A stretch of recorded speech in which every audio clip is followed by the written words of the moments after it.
desde Colombia y desde distintos lugares, bueno, desde Israel, donde está el padre Francesco, y desde distintos lugares del mundo. ¿Quién es el padre Francesco Voltaggio? El padre Francesco es sacerdote de la diócesis de Roma, ordenado el 14 de mayo del 2000 por Juan Pablo II. Es doctor en Sagrada Escritura y Arqueología Bíblica por el Studium Biblicum Franciscanum de Jerusalén. Desde 2002 ejerce su ministerio sacerdotal como misionero en Tierra Santa en el Patriarcado Latino de Jerusalén, donde, entre otras cosas, ha sido director de la Domus Manre de Jerusalén y hoy se desempeña como rector del Seminario Redentoris Mater de Galilea, que forma presbíteros sacerdotes para ser misioneros en Tierra Santa y en distintos lugares del mundo. Quizás él nos contará después, pero aunque fue destinado a Israel en 2002, su historia personal y su historia familiar ha estado vinculada profundamente desde antes con la tierra de Jesús, tanto por sus estudios como por su experiencia. Es entonces un tremendo conocedor de la cultura, de las tradiciones y de la liturgia del pueblo de Israel y de las primeras comunidades cristianas. Le damos la bienvenida entonces al padre Francesco y lo dejamos para que haga su presentación. Después de la presentación del padre Francesco, que durará unos 40 minutos, tendremos otros 30 o 40 minutos para poder conversar. Los que nos están viendo o oyendo por YouTube pueden poner sus preguntas o sus comentarios por el chat, y los que están participando en el Zoom pueden abrir su micrófono o escribir sus preguntas también en el chat. Así que, padre Francesco, tiene la palabra. Muy bien, buenas noches a todos y muchas gracias para la invitación, especialmente a Manuel Izquierdo, a Michael Comber. Me alegro mucho de estar con ustedes. Voy, antes de todo, a condividir la pantalla porque he preparado solamente algunas imágenes, un PowerPoint, entonces voy a condividir. Bien, pero esperen porque he empezado, un momentito, voy a empezar desde el comienzo, así.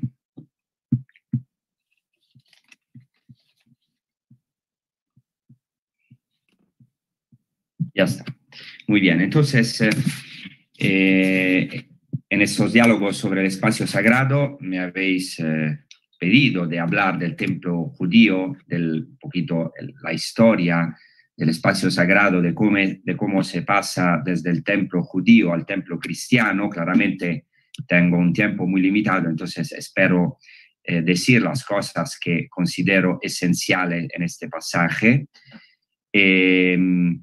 Entonces, empezamos con un primer punto.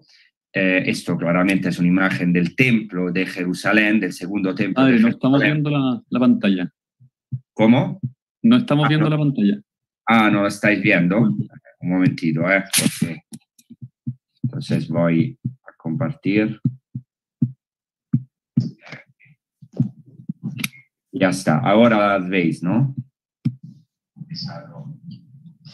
Sí. ¿Ahora está bien? Sí. Perfecto, sí, disculpen. Entonces empezamos con un primer punto. Esto es el templo de Jerusalén, el segundo templo de Jerusalén, que es espacio, templo, lugar. Algunas consideraciones generales. En primer lugar, la cosa más importante para entender el concepto de espacio en el judaísmo es que no hay una clara diferencia en la mentalidad bíblica entre espacio y tiempo. Por ejemplo, para dar solamente un ejemplo, en hebreo la palabra olam significa tanto mundo como siglo y por tanto incluye tanto el concepto de tiempo como el de espacio. Eso es muy interesante. Para dar un ejemplo, nosotros conocemos la expresión litúrgica, ¿no? Por los siglos de los siglos, que se encuentra también en la Sagrada Escritura, en el Antiguo Testamento, en el Nuevo Testamento. En hebreo, esta expresión se puede traducir como los siglos de los siglos, sino también como los mundos de los mundos. La misma expresión en hebreo, Melech HaOlam, que quiere decir, normalmente es traducida rey del universo, se puede traducir también como rey de los siglos o rey eterno. Y eso es muy importante, o sea, no hay una clara diferencia entre espacio y tiempo. Y pienso que no es casualidad que exactamente un judío, Albert Einstein, ha demostrado que el espacio y el tiempo, lejos de ser entidades separadas, son en realidad dimensiones interconectadas. Eso es muy importante, pero claramente no puedo largarme. En segundo lugar, en la tradición judía, uno de los nombres divinos más importantes o más comunes es Hammakom en hebreo, que quiere decir el lugar. Dios mismo es el lugar. Esta idea es muy antigua, porque, por ejemplo, el gran exegeta y filósofo hebreo, casi contemporáneo de Jesucristo, que es Filón de Alejandría, dice, por ejemplo, Dios mismo es llamado lugar porque Él contiene las cosas, aunque Él mismo no está contenido en ninguna de ellas. O sea, el primer lugar sagrado es Dios mismo, que es el lugar sagrado, el lugar santo por excelencia, origen y espacio propio de lo santo. Sin embargo, Dios mismo es concebido como absolutamente trascendente de la realidad material en el judaísmo y por lo tanto ilocalizable en las coordenadas del espacio común. Por ejemplo, para dar solamente un ejemplo, en el Midrash Bereshit Rabba, el gran Midrash al libro de la Génesis, se dice así, Dios no tiene lugar, no está contenido por ningún lugar, sino que es el lugar de todo. Así pues, el lugar está concebido aquí, está pensado, Dios, el lugar, como contenedor y no como contenido. O sea, Dios abre espacio para todo sin encierra en él. Entonces, desde tiempos antiguos, con la expresión Hammakom se denomina Dios, pero también el templo. El templo es llamado el lugar por excelencia, el templo de Jerusalén. Ahora vamos a hablar de esto. Y claramente esto para los cristianos se cumple en Jesucristo, que es el mismo lugar divino, el templo hecho carne. En tercer lugar, en el judaísmo es fundamental lo que se llama la consagración, o sea, la separación. La consagración en el judaísmo es una separación, o sea, una separación entre sagrado y profano, santo, kadosh en hebreo, y profano, entre, por ejemplo, tiempos festivos y tiempos profanos o comunes, entre lugares santos y lugares profanos, entre, por ejemplo, la Tierra Santa y el mundo entero, entre el pueblo de Israel y todos los pueblos. Claramente esta es una elección, no para despreciar los gentiles, los paganos, sino es una elección, una consagración, una separación para una misión. Entonces esto es muy importante para el espacio, porque por ejemplo, en Génesis al capítulo 1, la misma obra de creación por parte de Dios es presentada como una separación. Dios separa, consagra, separa la luz de las tinieblas, separa los tiempos festivos de los tiempos profanos, consagra especialmente el tiempo, el día del Shabbat, el día del sábado. En cuarto lugar, el judaísmo, en el judaísmo el espacio sagrado es hierofánico, que quiere decir una manifestación del sagrado, o sea, el lugar santo, el lugar sagrado, tiene su origen en la manifestación, puedo decir más, en la irrupción de Dios en un dado lugar o un cierto espacio, de tal naturaleza que lo distingue de cualquier otro espacio. Entonces, esta hierofania actúa como una selección, hemos dicho, una separación, una consagración de un punto fijo, de un absoluto, de un centro, como dice el gran estudioso de la historia de las religiones, Mircea Eliade, o sea, una puerta del cielo, un umbral hacia el otro, con la mayúscula, o sea, hacia Dios, una abertura hacia lo trascendente. Entonces, gracias a esta irrupción de Dios, este lugar es un ónfalos, como se dice en griego, el ombligo del mundo, un axis mundi, una puerta del cielo, o sea, un punto de comunicación entre el divino y el humano, entre cielo y tierra. Un ejemplo muy concreto traído de la Biblia es el capítulo 28 del libro de la Génesis, cuando Jacob, que está escapando desde Esaú, su hermano, en un momento de crisis, en una noche, toma una piedra, él está totalmente solo, toma una piedra como se la puso por cabezal y se acosta en este lugar. Y en sueños, Jacob vio una escalera y los ángeles de Dios subir y bajar por ella. Y Jacob llama aquel lugar Betel, Bet-El, que en hebreo quiere decir casa de Dios, y por eso la tradición judía ha identificado este lugar como el futuro templo de Jerusalén. Y la piedra que hizo de cabezal, según la tradición judía, se convirtió en la piedra de la fundación, en hebreo Even Hashetia, la piedra de fundación del templo mismo. Entonces, despertado del sueño, Jacob exclama: esto no es otra cosa sino la casa de Dios y la puerta del cielo. O sea, casa de Dios y la puerta del cielo. Entonces, esto es una imagen del templo de Jerusalén. Según la tradición judía, se identifica con el lugar donde Jacob ha tenido este sueño.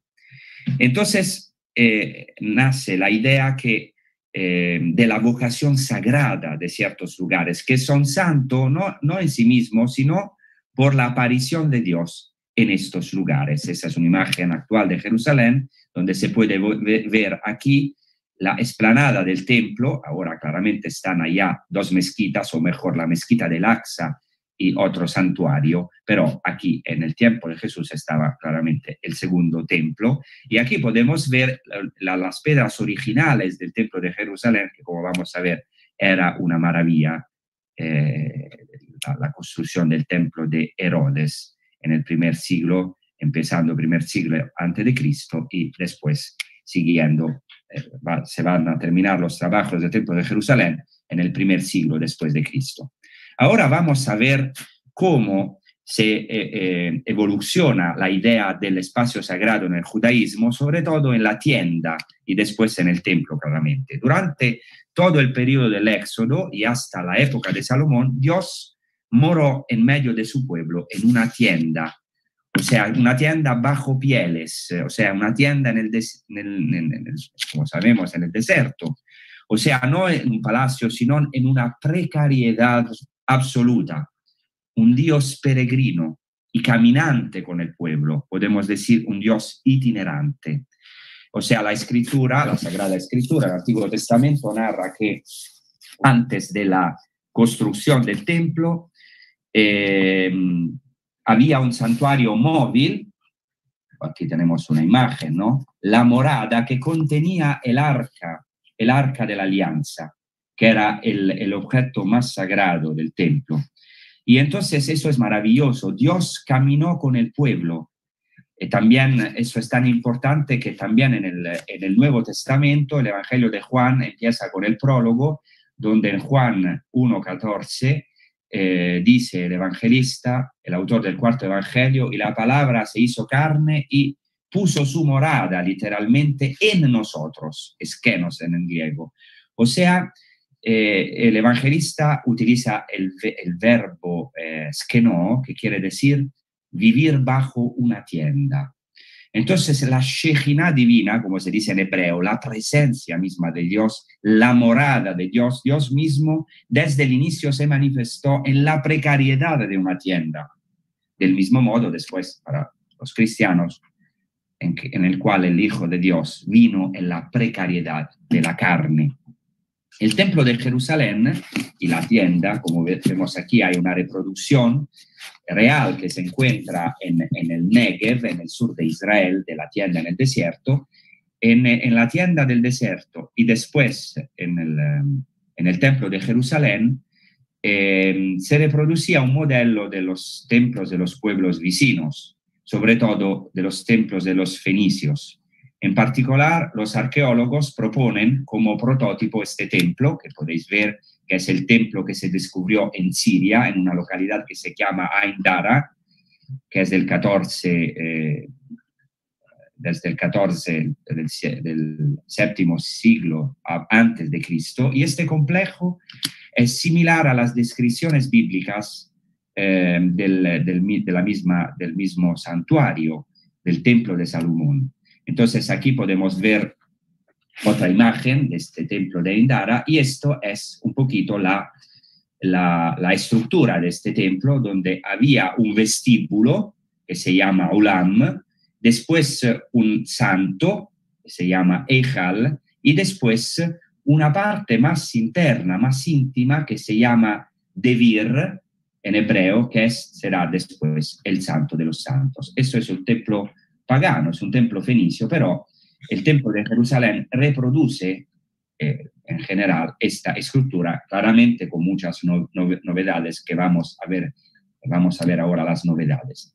Entonces, ningún lugar era tan importante para el pueblo judío como el templo de Jerusalén, porque esta tienda en el desierto, cuando el pueblo entra en la tierra prometida, se va a establecer en Silo, en una localidad en Samaria. Después, pero, en la guerra de los filisteos, se pierde el Arca de la Alianza, y entonces después David la va a recuperar y la va a trasladar en la capital, en su capital, que será Jerusalén, y entonces después el hijo de David, de Salomón, el rey Salomón, va a construir el templo de Jerusalén.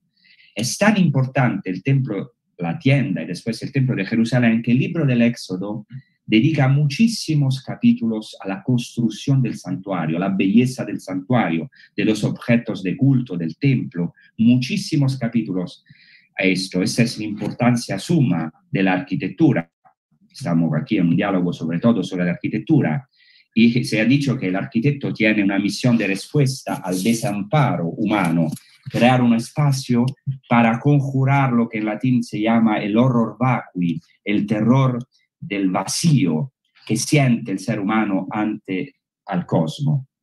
Entonces, la arquitectura, podemos decir ya humanamente, es un arte cosmogónica, o sea, generadora de un cosmos nuevo, de un mundo nuevo, o sea, la voluntad de poner orden en el caos con un espacio limpio, como se dice en latín mundus, o sea, mundo limpio, donde habitar. Y esto aún más, o sea, en la arquitectura del templo de Jerusalén. Entonces, en el templo de Jerusalén estaba el objeto más sagrado de todos para el pueblo de Israel, que es, como hemos dicho, la Arca de la Alianza, que señalaba la Shejinah, o sea, la presencia del Señor en el mundo. Y voy a hablar de esto más adelante, de este objeto tan importante que es el Arca de la Alianza. El primer templo de Jerusalén fue destruido, como sabemos, en el 586 por el rey Nabucodonosor, y después se dedicó el segundo templo, que después fue ampliado por Herodes en el primer siglo antes de Cristo, sobre todo en el primer siglo antes de Cristo, y después fue terminado en el primer siglo después de Cristo. La cosa importante ahora es que el templo de Jerusalén era estructurado como una separación, o sea, había un atrio de los gentiles donde todos aquí podían estar, paganos y judíos. Después había como una balaustra, un muro de separación, que lo vemos aquí, lo podéis ver, un muro de separación, que dividía el atrio de los paganos entre, digamos, la parte más sagrada del templo, del santuario. Después había un atrio, y aquí no podían entrar. Este muro de separación dividía prácticamente el profano de lo sagrado, per cui era prohibido a los paganos pasar este muro de separación. Y después los judíos solamente podían entrar aquí en el que se llama el témenos en griego, o sea, el área más sagrada. Aquí, en este lugar, podían entrar solamente las mujeres, por eso se llamaba atrio de las mujeres. En esta puerta podían entrar solamente los hombres, aquí, los hombres y los sacerdotes, era el lugar de los sacrificios, esto es el altar de los sacrificios. Aquí en el santuario, propiamente dicho, en el santo, lo que se llama santo, podrían entrar solamente los sacerdotes.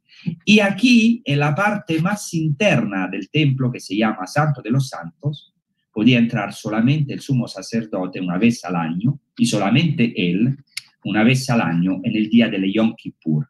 En el día del Yom Kippur es el gran día de la expiación. Entonces todo es pensado como una separación, una progresión hacia la parte más íntima del templo. Y esto es otra imagen, claramente vista desde Oriente. Aquí estamos viendo el templo de Jerusalén al tiempo de Jesús desde el Monte de los Olivos. Aquí está el torrente Cedrón y aquí está una puerta importantísima que se llamaba Puerta del Mesías. Todavía se puede ver, claro, en la estructura islámica, no judía, pero claramente aquí estaban se pueden ver hasta ahora los restos del segundo templo, y aquí estaba el Santo de los Santos, la parte más importante. Ahora vamos a hablar exactamente del Santo de los Santos, el lugar más santo del templo, y la importancia de la orientación que después pasó a los primeros cristianos. Entonces, el Santo de los Santos es, según la fe judía, el lugar más santo, el lugar de la presencia de Dios en la tierra. Según la revelación bíblica, Dios descendió en el tiempo, en el espacio, revelándose en momentos y lugares precisos, a través de personas concretas. Pero, esto es muy importante, nadie pudo verlo ni representarlo con ninguna imagen. Esta prohibición es muy clara en todo el Antiguo Testamento, especialmente el libro del Éxodo, al capítulo 20, el versículo 4. No se puede representar a Dios. Y entonces, Dios, que no se ve, muestra su gloria en la historia, es presente aquí en el Santo de los Santos. Esto es la parte más interna del templo. Ya hemos entrado en la parte más interna del templo de Jerusalén. Está presente en el Arca de la Alianza. El Arca de la Alianza ha sido perdida después de la destrucción del primer templo. Entonces, en el segundo templo no había nada aquí en el Santo de los Santos, y Dios era presente entonces en un lugar vacío. En el primer templo era presente aquí, entre los dos querubinos, aquí en este lugar vacío. En este lugar vacío estaba presente Dios. Y en el segundo templo, el Santo de los Santos era totalmente vacío. Entonces, Dios no es representable y sin embargo es todo menos desconocido. Llena el santuario y sin embargo el santuario está vacío de cualquier imagen. Esto es muy importante. Por ejemplo, tenemos un texto del historiador romano Tácito. Él narra que en el 63 a.C. el general Pompeo Magno marchó sobre Jerusalén, entró, profanó el templo, porque entró en el Santo de los Santos, donde solamente el sumo sacerdote podía entrar, nadie podía entrar, ni siquiera judío. Entra allá y dice Tácito que se queda muy desilusionado. ¿Por qué? Porque dice Tácito que Pompeo Magno, al entrar en el Santo de los Santos, vio que el lugar tan arcano y secreto estaba totalmente vacío. Este lugar, él pensaba de encontrar una estatua, una imagen de oro maravillosa, y sin embargo no encontró absolutamente nada. Entonces, el lugar tan arcano y secreto no resultó ser más que un gran farol, estaba vacío. Lo que es absurdo y ridículo para un pagano religioso es toda la fuerza del judaísmo. Dios no puede ser representado. Entonces está en un lugar, pero la demostración que Él está en este lugar, en el Santo de los Santos, es que no se puede ver, porque no se puede cosificar a Dios, no se puede definir a Dios, no se puede, esto es la cosa más importante, encerrar a Dios en un lugar, porque Dios está allá, pero es más allá, es el más allá, es el totalmente trascendiente y el totalmente inmanente. Está en el lugar, pero la demostración que Él está en el Santo de los Santos es que no lo podemos ver, es un lugar vacío.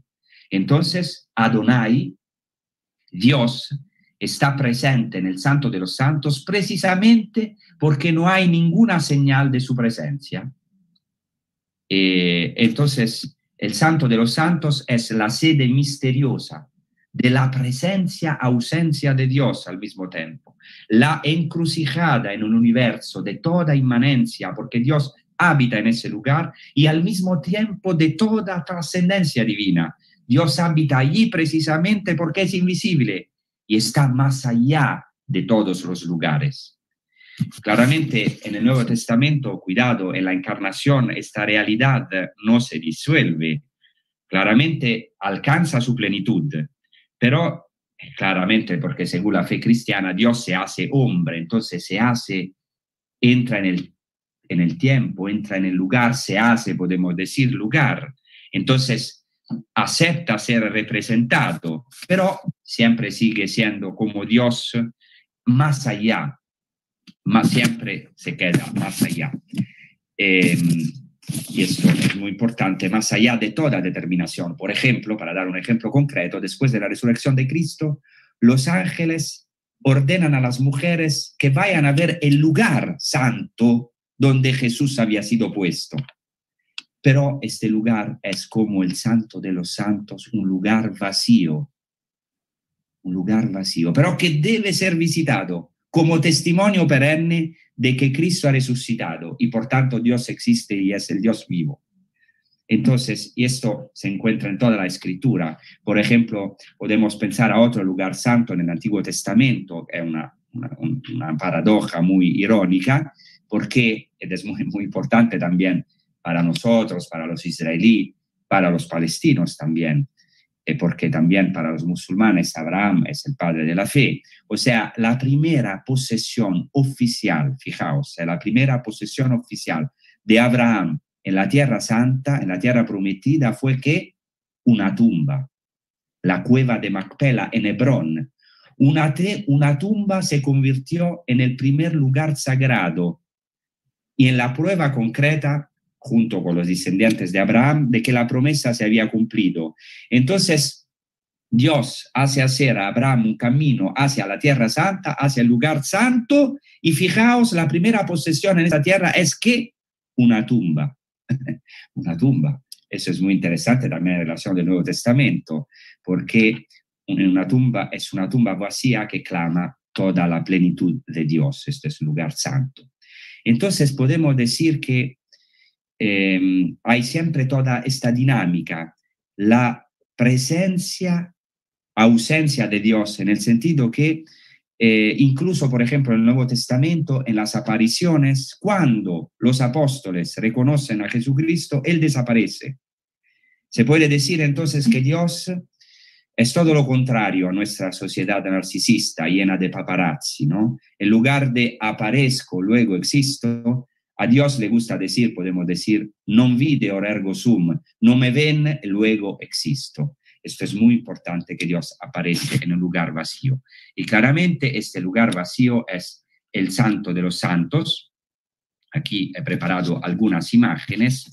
Y el Santo de los Santos determina la orientación, lo que se llama en hebreo kavaná, la orientación, que es una orientación material, porque cada judío tiene que rezar hasta hoy orientado hacia el templo, hacia el Santo de los Santos, aunque el templo está destruido, pero hacia Jerusalén, hacia el templo hasta ahora. En la liturgia y también en la oración personal tiene que estar orientado, es una orientación material, pero sobre todo espiritual.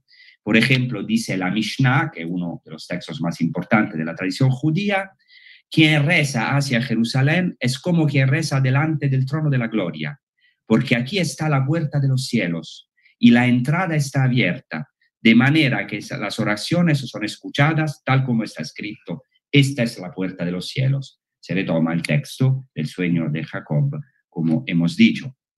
Entonces, desde tiempos muy antiguos y hasta ahora, los judíos rezan orientado hacia Jerusalén.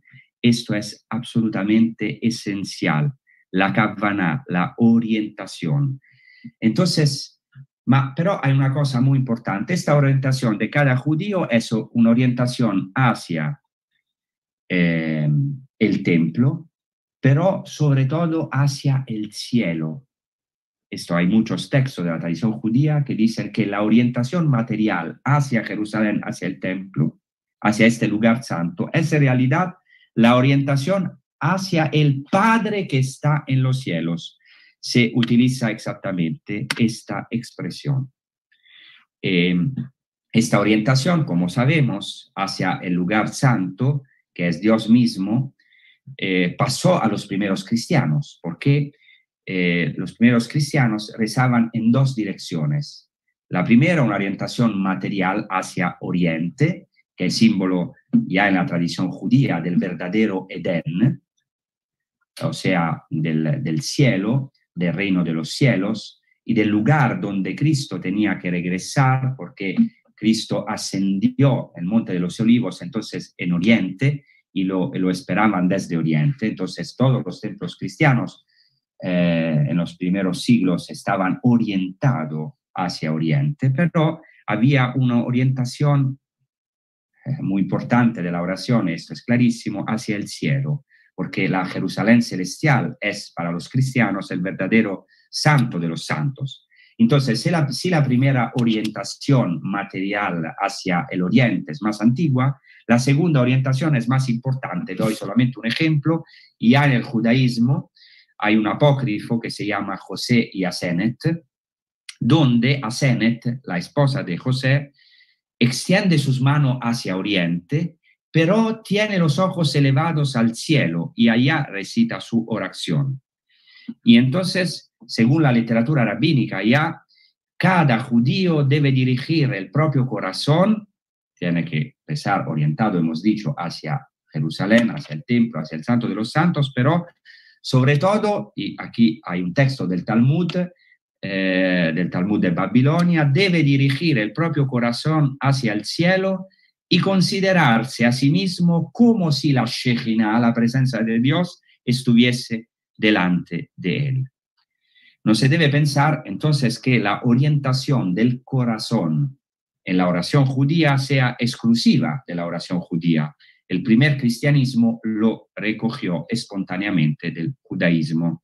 Por ejemplo, Orígenes afirma así: uno debe dirigir la oración dejando cualquier otro pensamiento, como metiendo el alma en las propias manos, dirigiendo de forma casi visible la propia mente a Dios, y antes de ponerse en posición idónea, elevando de la tierra la parte superior del alma a la presencia del Señor de todo.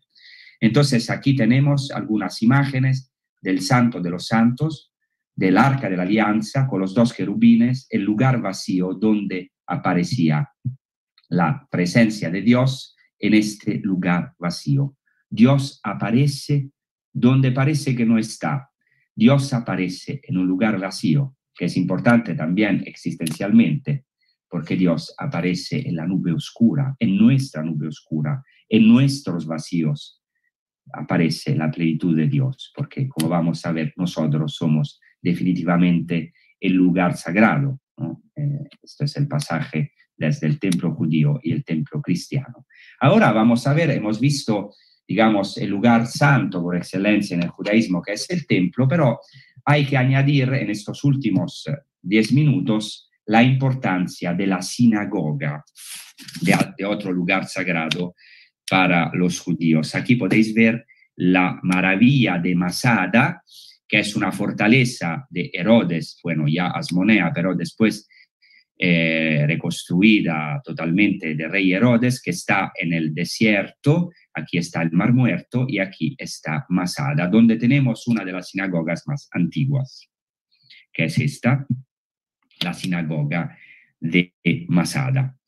Entonces, el nacimiento de la sinagoga, especialmente como edificio, está rodeado de misterio. Parece que es la crisis del exilio, el trabajo del parto del cual ha nacido el nuevo judaísmo, y en el exilio han surgido, antes de todo, la institución de la sinagoga, no tanto como edificio, pero como reunión de la comunidad. Sinagoge en griego quiere decir reunión de la comunidad. No es primariamente un lugar, sino la reunión de la comunidad. Entonces, en el exilio surgen la institución de la sinagoga como reunión de la comunidad fuera del templo, y la idea de la gloria divina móvil que habita con los exiliados. Entonces nace en el exilio la concepción de la comunidad como templo, como lugar sagrado, y también surge la idea del nuevo templo escatológico, que ahora no tengo mucho tiempo de explicar esto, pero es también muy importante. Entonces, exactamente cuando en la tragedia más grande del pueblo judío, que es la tragedia del exilio, allá nace la idea de la sinagoga como congregación del pueblo judío en torno a la palabra de Dios. En el exilio, Israel descubre sobre todo la congregación alrededor de la palabra de Dios, porque en la sinagoga, en el lugar sagrado de la sinagoga, el lugar más importante es la asamblea y lo que se llama la Aron HaKodesh, el armario santo, donde están los rollos de la Torá y de la escritura de los profetas. Entonces, esto es muy claro a los tiempos de Jesús, a la época de Jesús, y hay algunos textos, quiero solamente mencionar dos textos, uno de Filón de Alejandría otra vez y otro de los rollos de Qumrán. O sea, en estos dos textos, el primero de Filón, se ve claramente cómo la comunidad de los creyentes es considerado un templo. Según Filón de Alejandría, la comunidad misma de los creyentes es un templo, y él dice encima que el corazón del hombre es un templo, es un lugar sagrado. Y también los hombres de Qumrán, los esenios, que es uno de los movimientos judíos más importantes a la época de Jesús, dice que el consejo de la comunidad, o sea, la misma comunidad, será establecida en la verdad como plantación eterna, templo para Israel y fundamento del santo de los santos para Aarón. O sea, la misma comunidad es el santo de los santos. Esto ya lo decían los judíos antes de los cristianos. Es impresionante. Claramente en el Evangelio de Juan, Jesús es presentado como aquel, o presenta a sí mismo como aquel que inaugura la liturgia, el culto sin templo, es decir, en espíritu y verdad, como el lugar de la presencia divina, el nuevo templo escatológico. Es Jesús del cual brota agua viva. Entonces, no tenemos mucho tiempo de hablar de la sinagoga. Aquí tenemos una sinagoga en Galilea. Este es un lugar maravilloso que es Gambla. Aquí está la sinagoga del primer siglo. Y en el primer siglo, del análisis de las fuentes escritas, surge una gran variedad de funciones de la sinagoga en el siglo I. O sea, está claro que la institución de la sinagoga ya estaba bien establecida antes de la destrucción del Templo de Jerusalén y se había extendido también en toda la diáspora judía, aunque solo se menciona de forma secundaria. Tenemos varias sinagogas de este periodo, no muchísimas, pero la tenemos. Hemos visto la sinagoga de Masada, esta es la sinagoga de Gambla. Aquí tenemos la sinagoga que hemos encontrado solamente hace 10 años en Magdala, la sinagoga del primer siglo, que seguramente ha visto Jesucristo con esta piedra que todavía es un misterio y toda ornada. Y sabemos que en estas sinagogas del siglo I todavía no hay una orientación clara hacia Jerusalén, como será en los siglos posteriores hasta hoy. Y la sinagoga era el centro espiritual al templo de Jerusalén, era el centro de la vida de la comunidad. Pero, ¿cuál era la diferencia entre el templo de Jerusalén y la sinagoga? Eran conectadas, la sinagoga y el templo. Por eso, por ejemplo, en esta piedra hay muchos símbolos del templo. O sea, la sinagoga era como un templo local, pero había una diferencia. La diferencia es que la sinagoga, toda la orientación de la sinagoga es en la asamblea. Toda la asamblea se siede aquí alrededor, y tenemos también textos, no solamente restos arqueológicos, y claramente era importantísima la Torá, o sea, la palabra de Dios, los rollos de la Torá. La orientación después será también hacia el templo, sobre todo cuando el templo de Jerusalén será destruido, pero sobre todo la orientación en la sinagoga es también hacia el Aron HaKodesh, hacia la cosa más preciosa que tiene Israel después de la destrucción del templo, que es la Torá, la esposa de Israel, o sea, la Sagrada Escritura, la palabra de Dios. Entonces, vamos ahora a nuestras conclusiones. Esta es la piedra que es maravillosa con todos los símbolos del templo. No tengo claramente tiempo de hablar de esto, lo podemos profundizar en las preguntas. Esta es la sinagoga de Cafarnaún, que no es del tiempo de Cristo, a lo mejor la habéis vista, pero es muy interesante también. Y aquí tenemos una reconstrucción de la sinagoga de Cafarnaún. Entonces se va también a... esta es la Domus Ecclesiae de Cafarnaún. Ahora voy en estos últimos 3 minutos a decir nuestras conclusiones en este proceso desde el lugar sagrado en el judaísmo, sobre todo el templo y después la sinagoga, y después claramente en el primer cristianismo. Entonces, lo que el cristianismo dirá sobre el templo no está en oposición directa a toda la visión judía del templo en sí, sino que muchos aspectos están en continuidad con esta visión judía del templo. Para el cristianismo, sin embargo, este carácter temporal del templo se hace aún más evidente y radical, porque la verdadera casa de Dios está en el cielo y en la tierra. El lugar de la presencia de Dios es Jesucristo. Y por tanto, el lugar sagrado, el lugar verdadero sagrado es la comunidad de los cristianos, la iglesia, y después claramente el alma y el cuerpo del singular creyente. O sea, esto es muy importante como conclusión. En su encarnación, Dios ha destruido este muro de separación, esta barrera entre sagrado y profano. Eso es una revolución para el espacio sagrado. Todo es santo, todo en el mundo es santo. Cuando los cristianos comienzan a construir sus lugares de culto, las iglesias, no pensarán en primer lugar en un espacio sagrado en el que hacer habitar a Dios. No hay tanto espacio sagrado en el sentido estático, sino es un espacio dinámico que invita al cristiano a ir más allá. Entonces, desde el comienzo, los cristianos no conciben un espacio sagrado estático, un fin en sí mismo, una casa de Dios, para decir así, que ya estaba, digamos, excluida del concepto de la tienda del desierto. El hombre, o sea, antes de todo, el hombre Cristo, el Hijo de Dios, y después el hombre, el ser humano, habitado por el Espíritu, es al final el verdadero espacio sagrado. Solo en relación con esta fe puede el edificio de la iglesia conservar todo su valor, o sea, un templo vivo. La comunidad es así un templo, y esto ha influido desde el comienzo sobre la arquitectura cristiana sagrada. Aquí tenemos la Domus Ecclesiae. ¿Cuál es la cosa más importante de la Domus Ecclesiae en los primeros siglos, antes de las grandes basílicas? Es que los primeros cristianos no tenían templos, porque la comunidad era el templo de Dios. Por eso se reunían en las casas. Por eso han sido acusados por los paganos de ser ateos, porque no tenían lugares de culto. Eso no quiere decir claramente que no tenemos que construir iglesias o basílicas.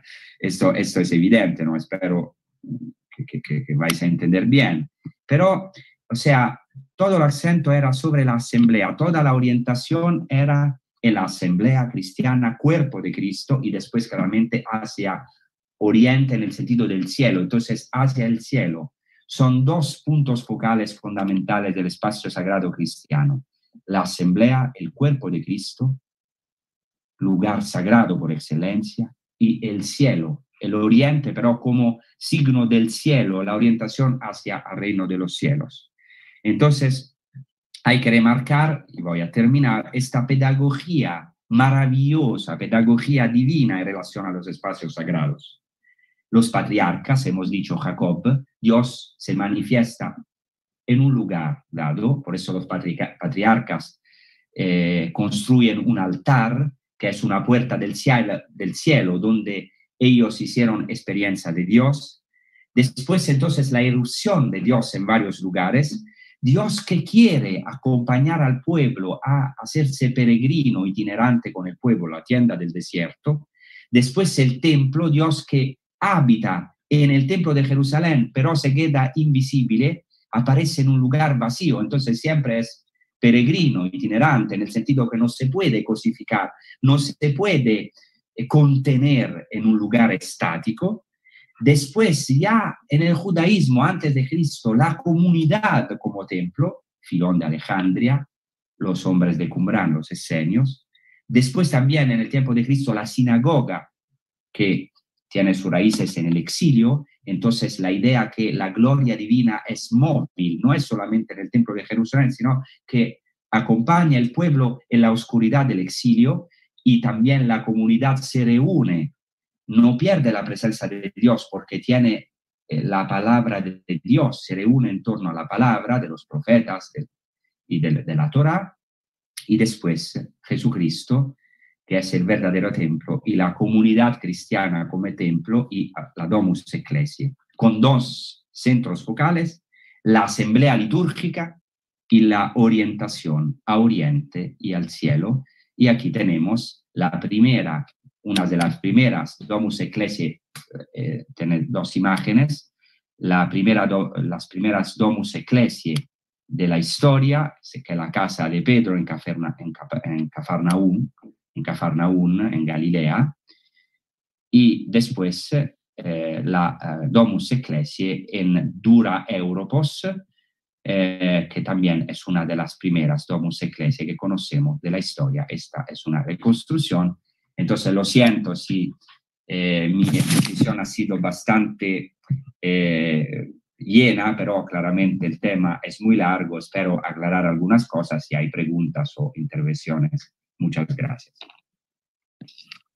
Bueno, muchas gracias, Padre Francesco, por su exposición, por habernos presentado este larguísimo tema en estos 45 minutos, puede haber sido. Y ahora queremos invitarlos a todos a que puedan hacer sus preguntas. Quienes estén aquí en el Zoom pueden hacerlas por escrito, por el chat, o abrir su micrófono. Ya hay unas que nos llegaron por el chat, así que se las vamos a hacer al Padre Francesco. Y también quienes estén por el canal de YouTube pueden escribir sus preguntas en el chat.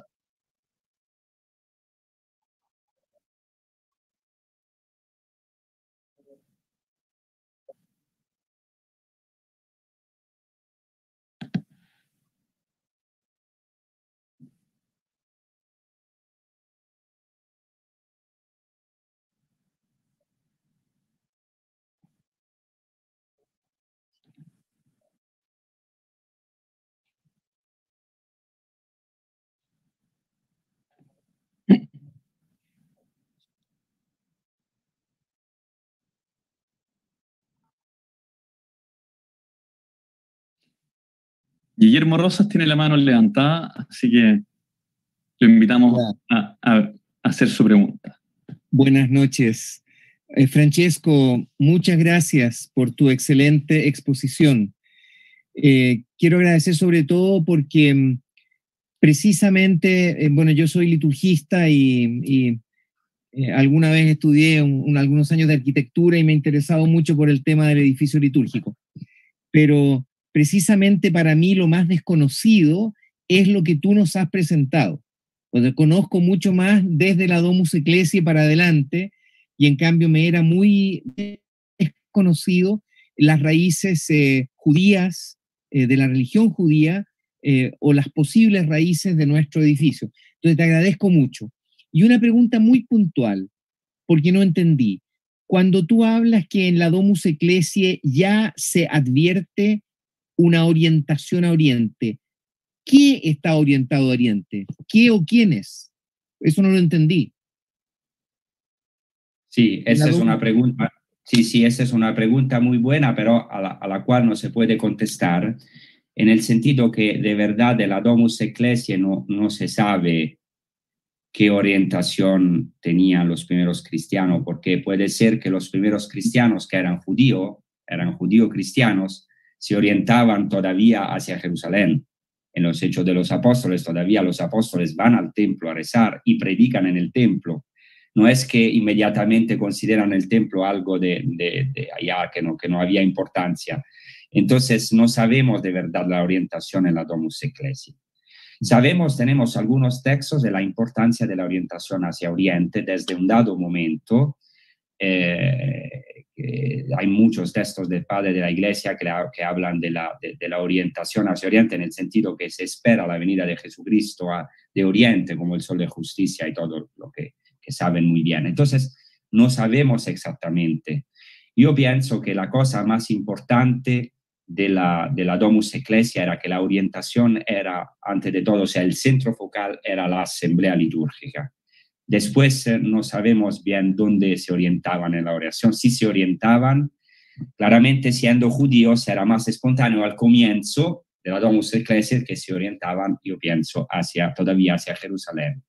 Pero es difícil saberlo porque, por ejemplo, los esenios se orientaban hacia Oriente, hacia el sol.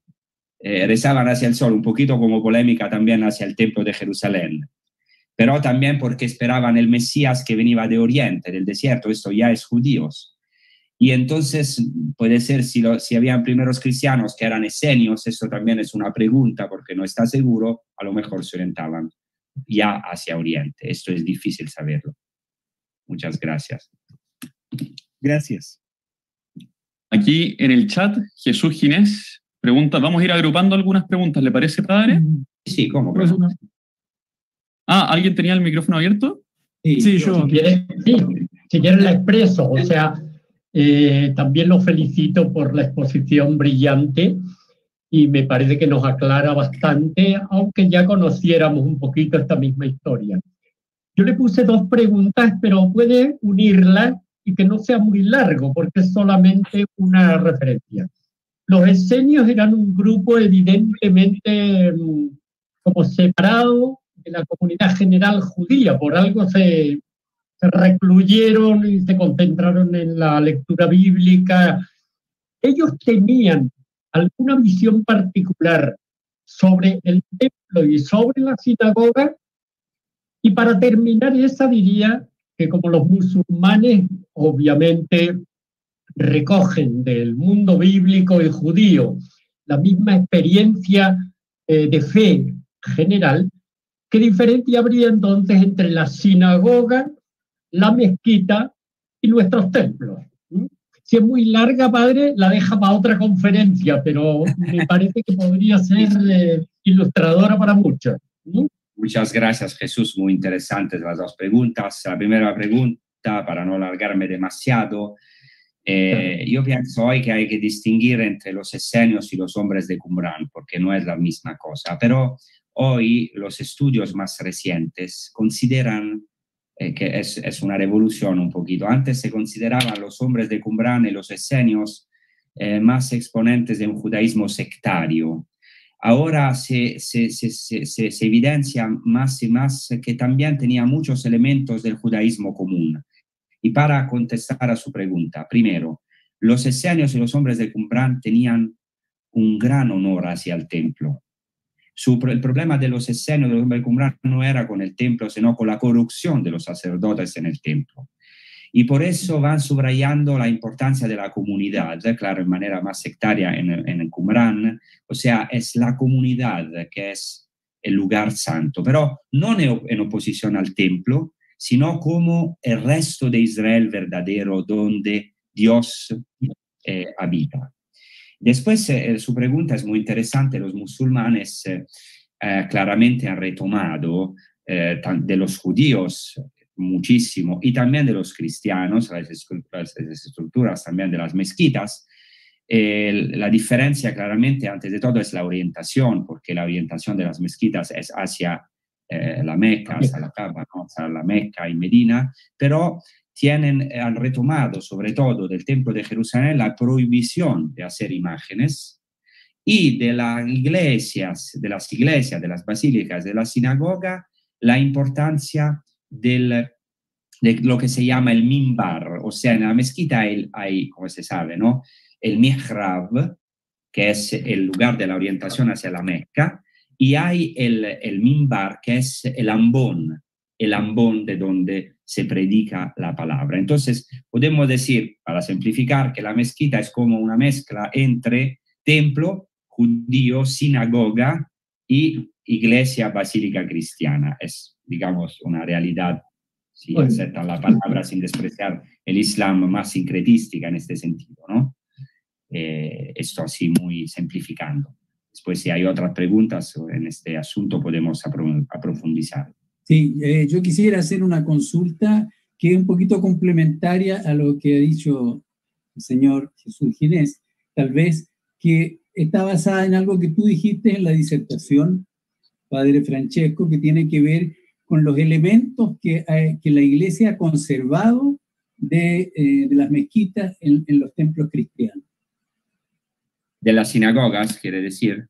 Sinagogas dije, sinagoga. De la sinagoga que ha conservado. Bien, esto, antes de todo, bueno, esto es difícil contestar a esta pregunta. ¿Por qué?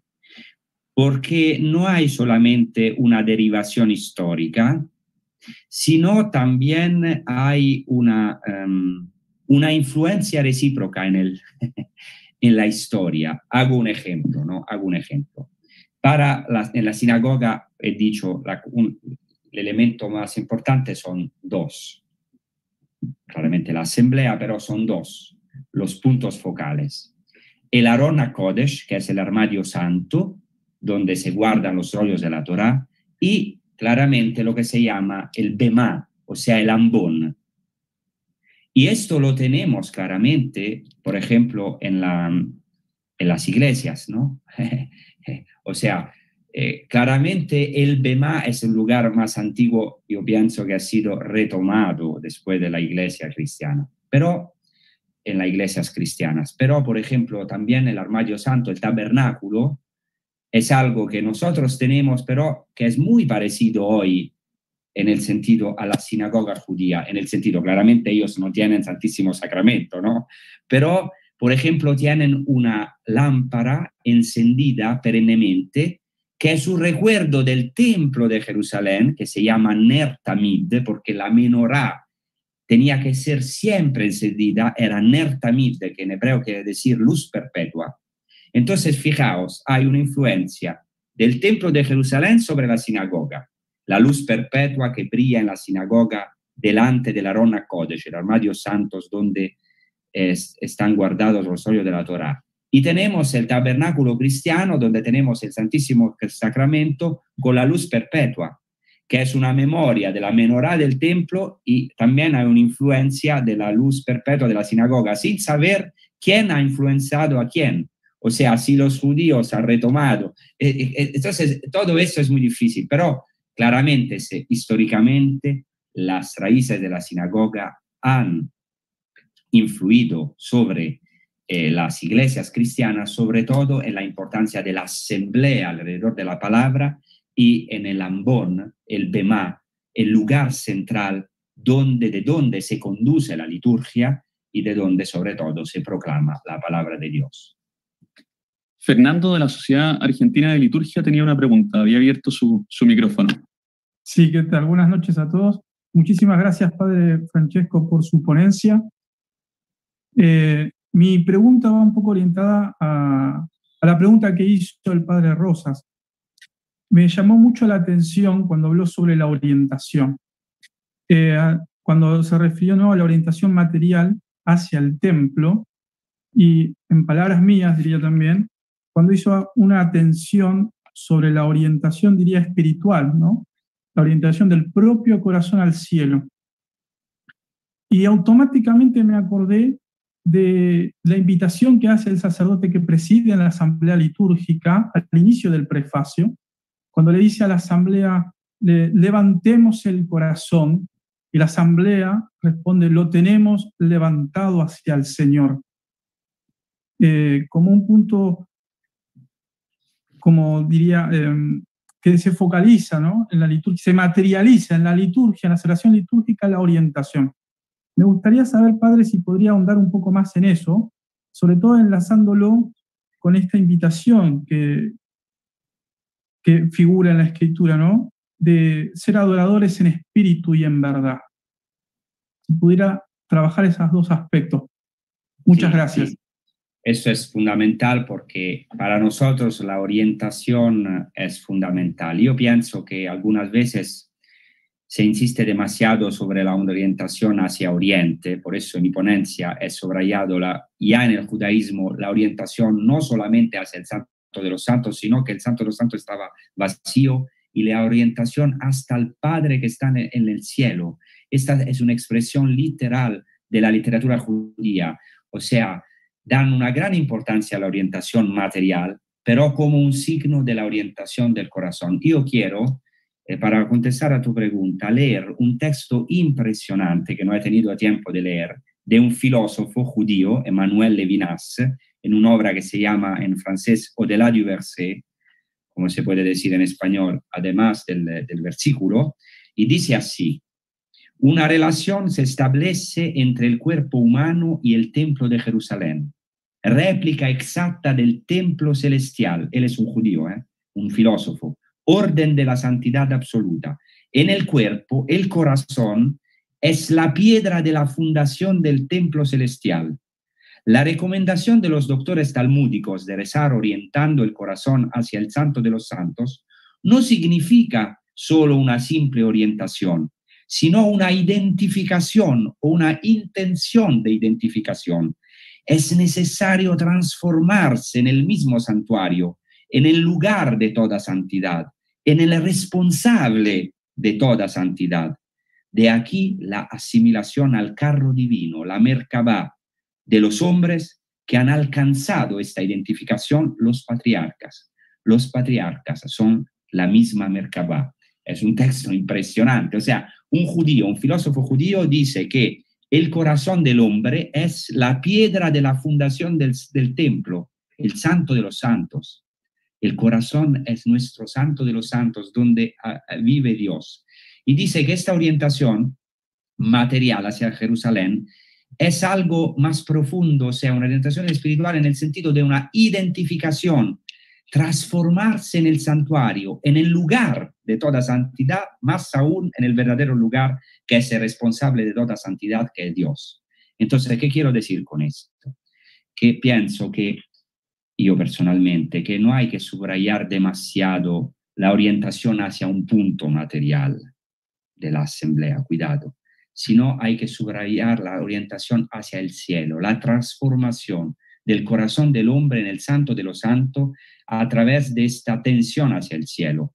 Y esto hay que verlo también en el espacio sagrado, en el sentido que es necesaria una iniciación cristiana. No se recupera el sagrado en el espacio sagrado recuperando solamente una orientación material. Es necesaria una formación espiritual, una iniciación a los misterios, que nos ayude verdaderamente, como tú has dicho, a levantar nuestro corazón al Señor. Y esto no es una cosa de un momento, es una transformación, es una iniciación, un camino de santidad. Esta es la cosa más importante. Y de esto como fruto viene el espacio sagrado que subraya la importancia de la asamblea y de la orientación a Dios mismo, al cielo. No sé si he contestado a tu pregunta, a lo mejor he abierto más, pero esto para aclarar más dónde quería ir mi ponencia, ¿no? Gracias, Padre Francesco. Antes de abrirle la palabra a los que están acá, vamos a leer algunas preguntas que nos llegaron a través de YouTube.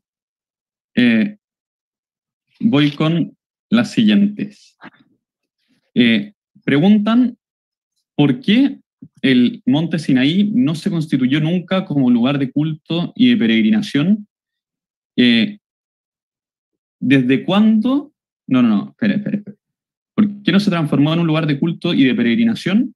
También pregunta la misma persona, Nicolás Madrid, dice, hay que recordar que antes de la construcción del templo y de la reforma de Josías, existían otros templos y lugares de culto en todo el territorio, utilizando lugares de culto de otros pueblos.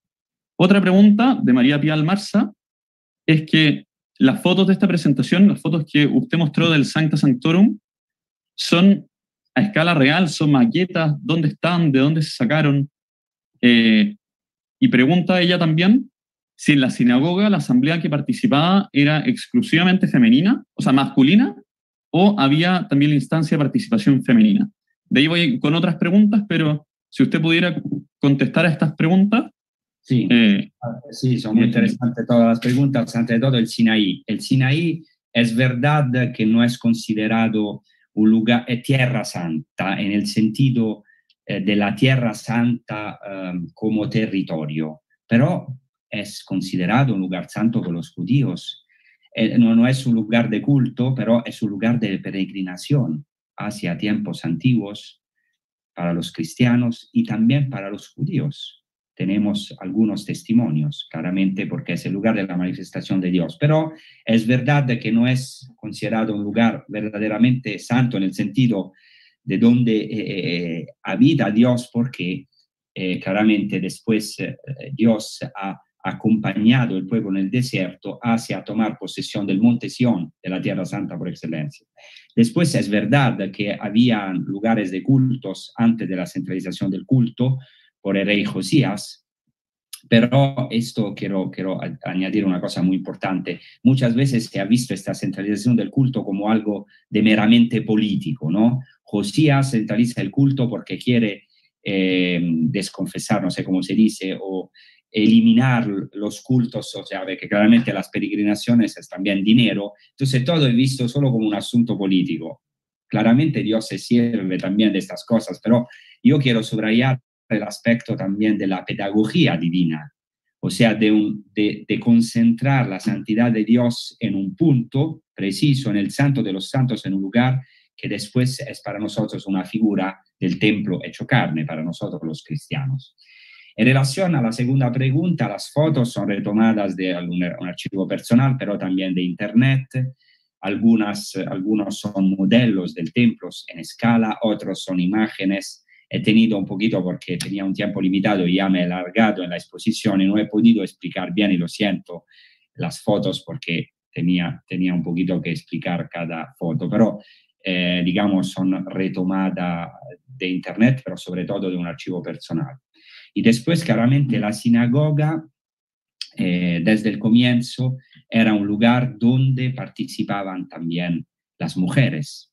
Y aún más, en la época del Segundo Templo hay un interés creciente, progresivo hacia la espiritualidad de las mujeres. Eso es muy claro en la 70, en la traducción griega del Antiguo Testamento hebreo, donde hay muchas oraciones de mujeres. Sabemos la importancia de la mujer en la sinagoga. En el tiempo de Jesús había encima jefe de sinagoga que eran mujeres, y no sabemos, la tendencia de los estudiosos es ver que pero la oración era separada, hombres y mujeres. Normalmente había en sinagogas de los primeros siglos un segundo piso, un matroneo, lo que se llama un matroneo, donde estaban las mujeres, pero no es clara hasta hoy la separación, porque en algunas sinagogas hay una separación de una tienda, pero están en un único piso. Pero claramente la parte de separación de las mujeres y de los niños era esencial. También tenemos un texto de Filón que habla de la participación de los niños, por ejemplo,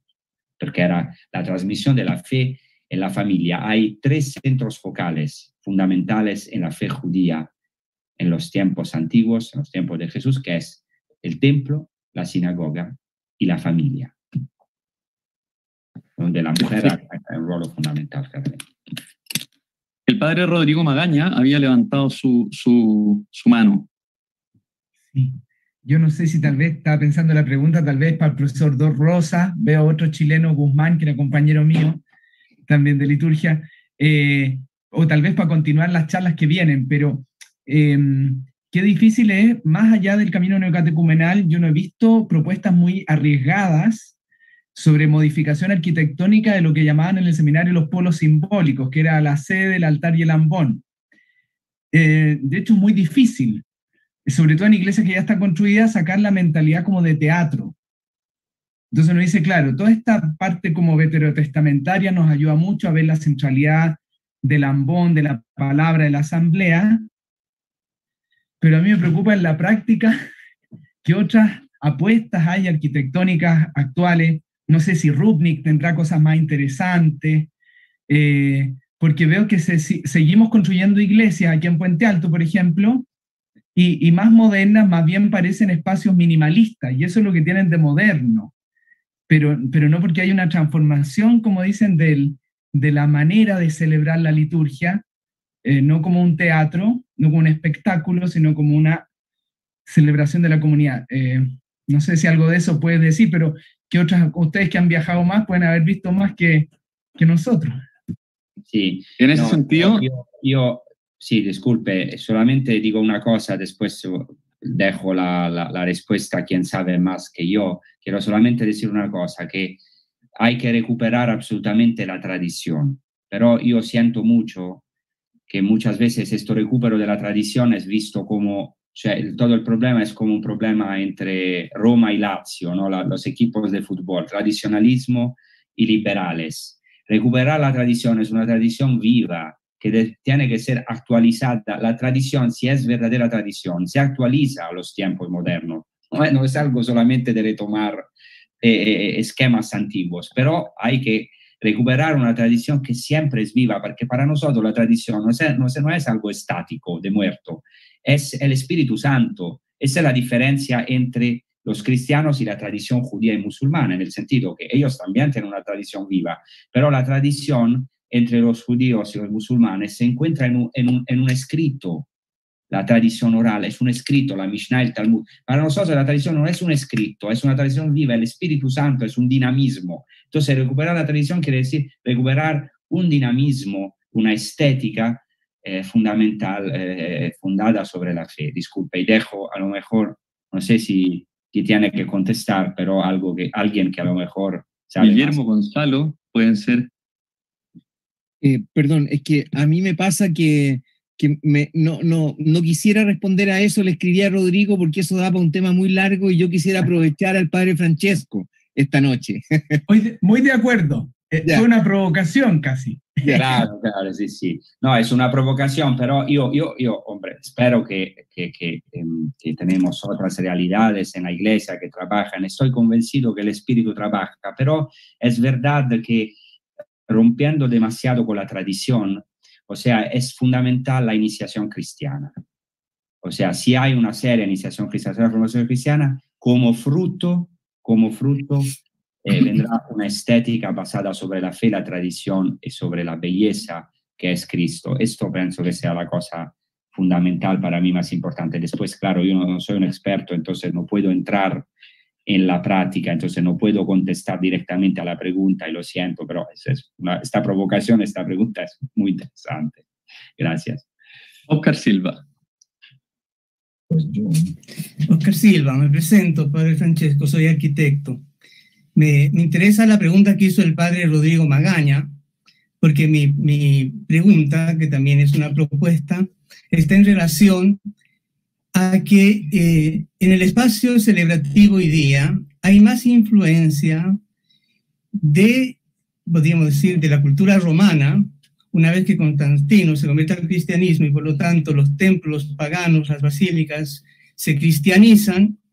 Este esquema ha prevalecido, podríamos decir, en la arquitectura y en el concepto también de asamblea. Unido a eso, yo veo que se ha perdido este aporte de la sinagoga, de la asamblea y también de la Pascua, porque si juntamos la sinagoga y la Pascua, podemos comprender con mayor claridad lo que debiera ser el templo cristiano hoy día. Ya hago ese comentario como para, posiblemente en este aspecto habría que profundizar mucho más en otro momento, o si usted puede profundizar lo que le comento. Yo estoy perfectamente de acuerdo con esto. Claro que la basílica ha sido una estructura muy importante en la historia de la Iglesia por este momento histórico en que las masas paganas entraban en las iglesias, pero claramente esto ha constituido también un problema porque, claro, el catecumenado ha surgido en este momento para formar a la gente, pero, claro, no es fácil formar a todas estas masas paganas y esto se ha perdido, digamos, la importancia de la comunidad reunida alrededor de la mesa, o sea, más el sentido pascual de la Eucaristía, que siempre ha sido presente claramente en la Eucaristía cristiana. Pero hoy pienso que tenemos que recuperar, porque estamos ya volviendo en un mundo donde hay la cristianidad va desapareciendo, no el cristianismo, no la iglesia que nunca desaparecerá, sino la cristiandad. Y entonces vamos a recuperar la importancia de comunidades vivas, donde se puede verdaderamente ser iniciados a la fe.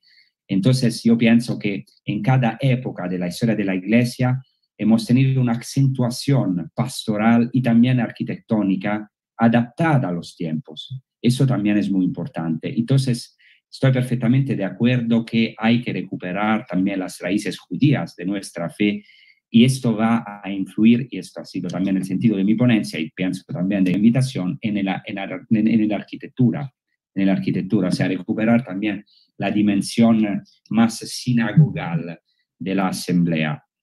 Siempre hay dos tendencias, ¿no? Yo siempre, por ejemplo, que celebro el rito bizantino, griego católico, a mí me gustan muchísimo las iglesias, por ejemplo, bizantinas, ¿no? Pero hay como un doble, yo siempre pienso, cuando pienso a la liturgia bizantina, pienso al templo, digamos así, de Jerusalén, a la majestuosidad del templo, de la liturgia del templo. Cuando pienso a la liturgia latina, pienso más de la renovación del Concilio Vaticano II a la sinagoga, o sea, una liturgia más sobria, centrada sobre la asamblea y la escucha de la palabra de Dios y claramente de los sacramentos, pero de una participación, actuosa participación, una activa participación. Yo entonces pienso que esto va visto en la complementariedad, o sea, pero en esta época yo estoy perfectamente de acuerdo que hay que recuperar esta acentuación de la Pascua, del dinamismo de la Pascua y de la importancia de la asamblea, como se vea, por ejemplo, en la sinagoga.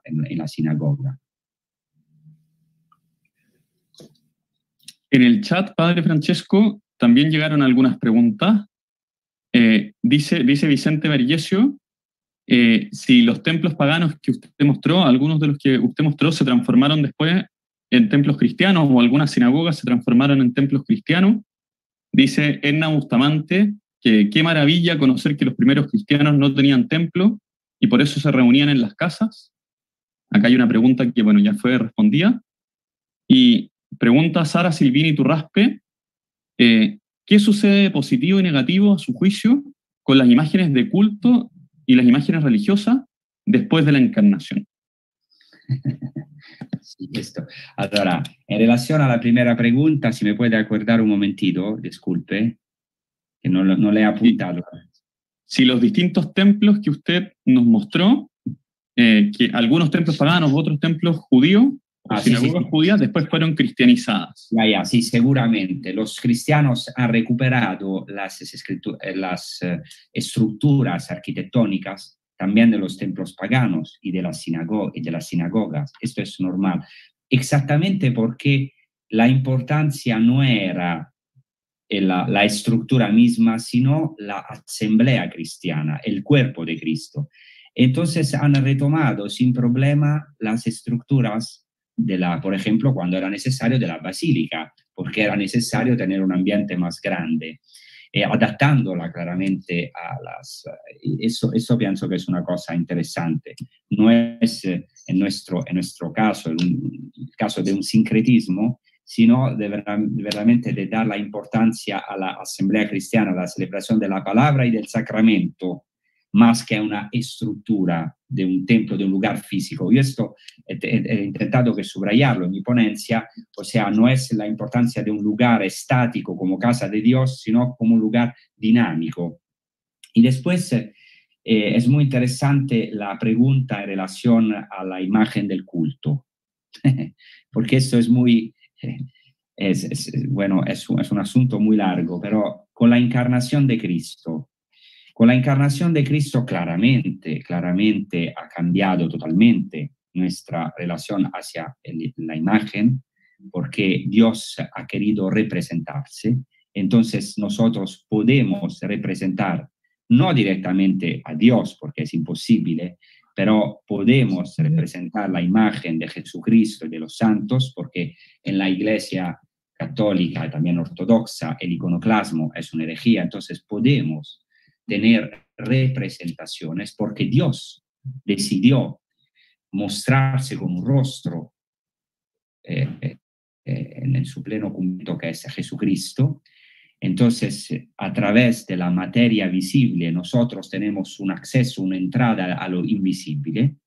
Son las puertas regales. El icono es la puerta regal hacia el trascendiente. Entonces, en la materia visible se ha manifestado, en la carne, manifestado la gloria de Dios. Entonces, podemos hacer una imagen material que es una puerta hacia el invisible. Pero cuidado, que Dios es siempre, además, también en la tradición católica tenemos o ortodoxa, tenemos las iglesias bizantinas, los iconos, llenas de imágenes maravillosas, templos maravillosos, que nos ayudan verdaderamente a entrar en el misterio a través de las imágenes. Y tenemos las iglesias, por ejemplo, cistercienses o románicas, sin imágenes. O sea, la idea que Dios siempre es, además, y eso es importante también en una tradición espiritual, existencial. Tenemos, por ejemplo, doctores de la iglesia o padres de la iglesia que dicen que la naturaleza es una puerta hacia Dios.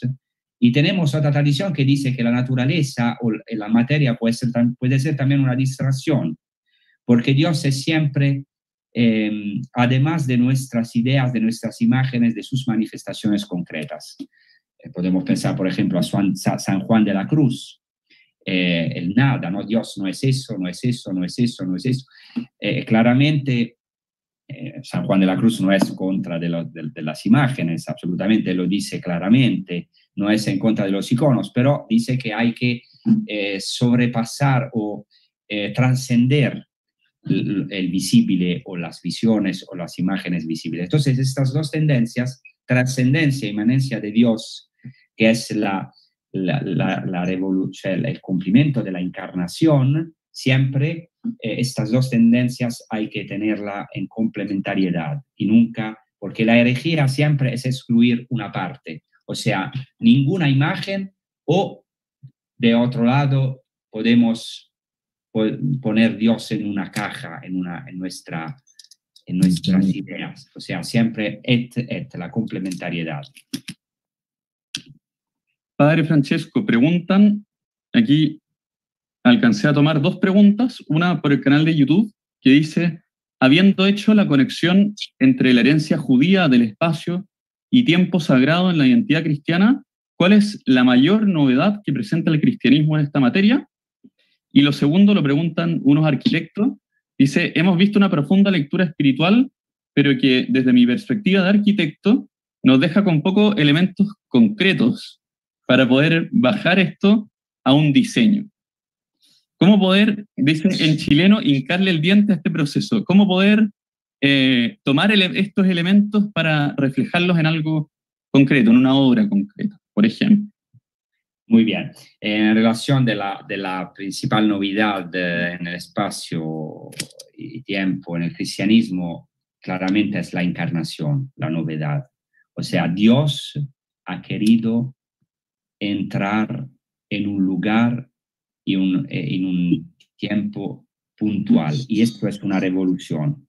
Es algo de una importancia impresionante, como el infinito ha querido hacerse finito, como digamos, el trascendiente ha querido autodefinirse. Esto es algo de una importancia que va a romper, ya lo he dicho en mi exposición, un poquito rápidamente, pero va a romper la barrera entre sagrado y profano. Esta es la cosa más importante. No hay propiamente en el cristianismo un lugar o un espacio sagrado propiamente, porque hay solamente un lugar o un espacio sagrado, que es Dios, que es Jesucristo, Dios y hombre. Y eso es algo de una importancia fundamental, y que no puedo aquí largarme, pero tiene consecuencias concretas. Sí, es verdad que mi ponencia ha sido más teórica, porque claramente yo soy más un estudioso del judaísmo, del Nuevo Testamento y de arqueología, entonces entiendo, pero yo pienso que prácticamente esto hay que en los elementos arquitectónicos, subrayar sobre todo la importancia de la asamblea litúrgica, de la palabra y del sacramento, de la palabra y del sacramento, que es para el hombre, para la asamblea. Y eso es algo de fundamental. Una asamblea reunida alrededor de la palabra y de la mensa eucarística, que es un altar, es el altar del sacrificio de Cristo, claramente, pero es también un banquete pascual. Entonces, estos elementos tienen que ser en una iglesia arquitectónicamente son fundamentales, o sea, la función de la asamblea cristiana como comunión, porque hemos dicho que el primer lugar sagrado es la asamblea cristiana, que es templo del Espíritu Santo, y entonces esto hay que verlo también arquitectónicamente, la belleza de la asamblea cristiana. Claramente las basílicas, también la orientación hacia Oriente, también las estructuras de las basílicas hacen que, por ejemplo, la gente, o sea, la persona ve el hermano solamente de espalda, como Moisés, que vio a Dios solamente atrás, de espalda, pero en una asamblea cristiana es muy importante ver la asamblea, el signo de la asamblea como cuerpo de Cristo, donde claramente hay una cabeza, ¿no? Que es Jesucristo, pero me parece que algunas veces también arquitectónicamente no siempre se da importancia a la asamblea. Después, el lugar del ambón, que tiene que ser verdaderamente central, como un bemá, la proclamación de la palabra, y el altar también, que como también otros han dicho, no tiene que ser algo de como en un teatro, como un espectáculo, donde los que están en la última fila están prácticamente excluidos, sino que tiene que ser verdaderamente la fuente del cristiano, el altar, la mensa eucarística.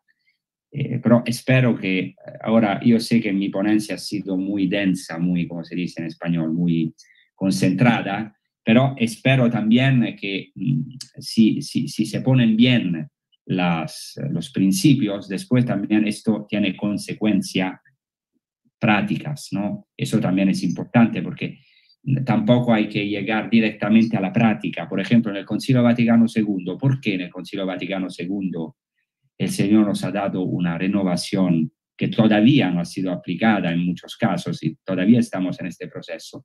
Porque hay años y años de estudio en la liturgia antigua de la Iglesia, en la Sagrada Escritura, en los padres de la Iglesia.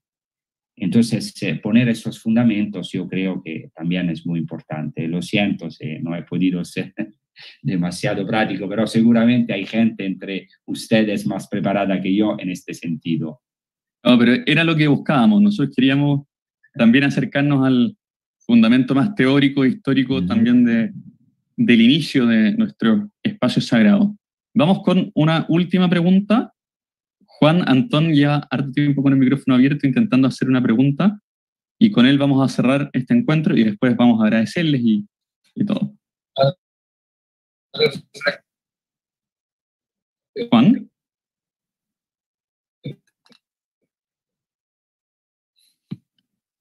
Juan. Padre Francesco, un gusto. No fue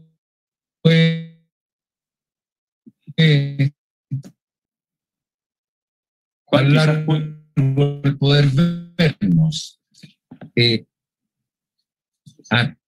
Tengo cerrado, no se escucha bien.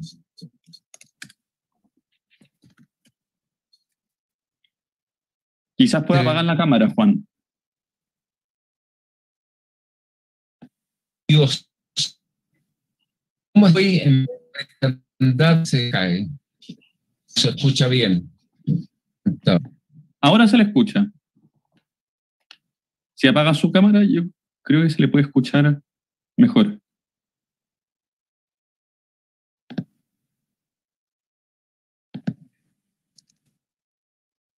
Juan. Bueno, por mientras, en el chat nos preguntaban, padre, ¿dónde pueden seguir su ministerio pastoral.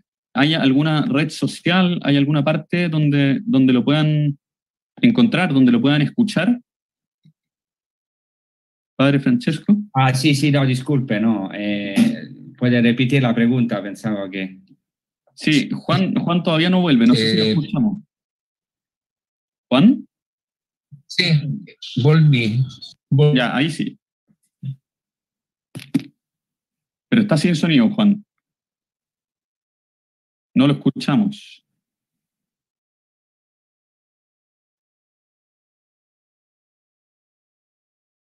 Sí, ahora sí. Ya. Padre Francesco, frente a lo que está viviendo, ¿cómo está el vivir en comunidad y con el misticismo que necesitamos para este tiempo de Sábado Santo? ¿Se escuchó? Algo se pudo escuchar. Algo se pudo escuchar, o sea... ¿Alcanzaron a escuchar pregunta? No. Más o menos. No es muy clara, pero... Si quieren, les proponemos ponerlos en contacto a través del mail, y ahí puede hacer la pregunta o le hacemos llegar nosotros la respuesta.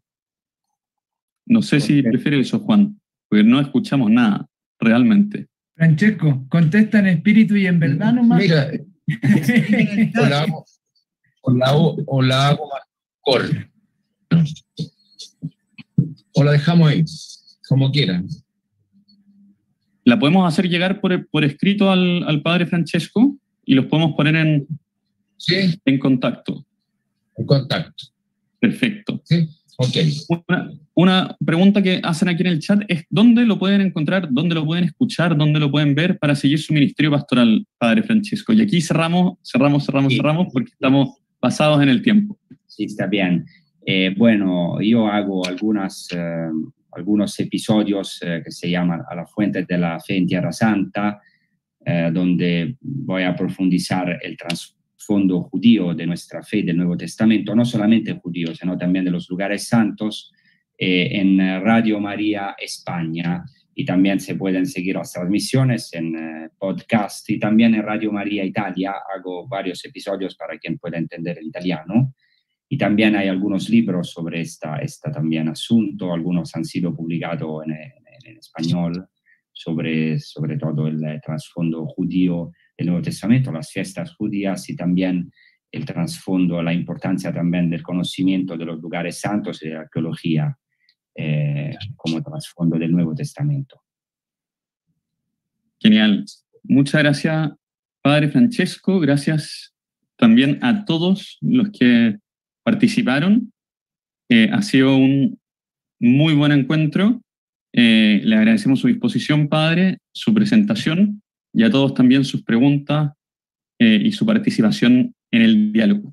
Les vamos a estar avisando a través del mail del próximo y de nuestras redes sociales, de nuestro Instagram, nuestro próximo evento. Y para el que se perdió esta charla, si ustedes saben de alguien que quería venir y no pudo verla, va a quedar también en nuestro canal de YouTube por un tiempo.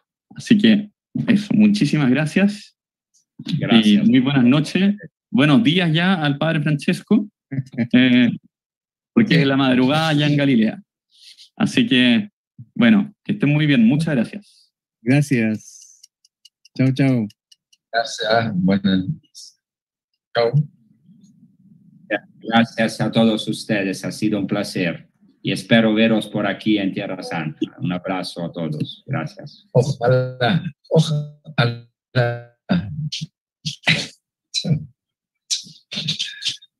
Gracias, Padre. Gracias.